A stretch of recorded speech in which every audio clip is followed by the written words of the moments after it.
what will happen in debate is you'll begin by being given a motion. What's a motion, scholars? It's a topic, yeah, correct. So you'll get a motion. It might say, resolved that Skittles is better than cherry. And if you got that motion, you're either going to be put in the affirmative or the negative team. Okay, scholars, what does it mean to be in the affirmative team? Does anyone have an answer? Good. When you are affirmative, you are going to agree with the motion. You're going to argue for the motion, right? Now, there's an affirmative team, but there's also a negative team. What do you do for the negative team, scholars? We will disagree with the motion. Good, yes. So you disagree with the motion.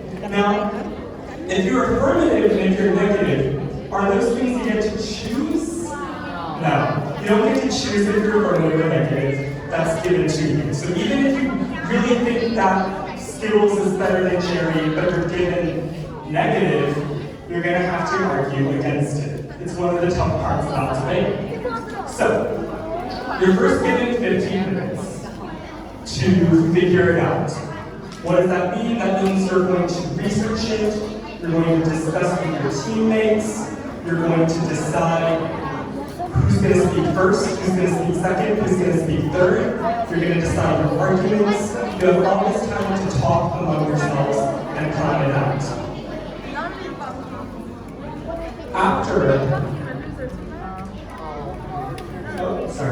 After you do this 15-minute planning, you're going to talk it out. Now, this is where each member of each team gets 4 minutes each to speak, right? It's a maximum of 4 minutes. There's no real minimum. We want you to take the full time, but can you speak over 4 minutes? No. So the judge will knock once at 3 minutes and not twice at 4 minutes, and then you have to sit down, even if you're in the middle of your speech.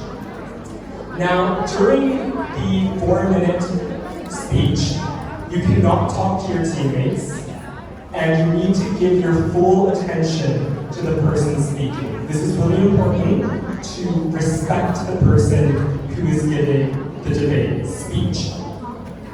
During this time, scholars cannot use their laptops, cannot research. That was in the first 15 minutes. In this section, you need to use your own brain. You need to research your own mind, okay? And you can go ahead and write down what they're saying, so that you can write down rebuttals. You can do a lot of things during these 4 minutes. You just can't research or talk. So once each speaker is given 4 minutes each to give their speeches, what you're going to have at the end is a little bit different from a lot of other debate competitions, and that is a feedback session. Now, when you give feedback to your other team, you're going to be given 90 seconds to give feedback. You can divide this time in whatever way you like. My team used to have each person speak for 30 seconds and give feedback to each speaker. You can give a full-on feedback to the entire team. That's up to you.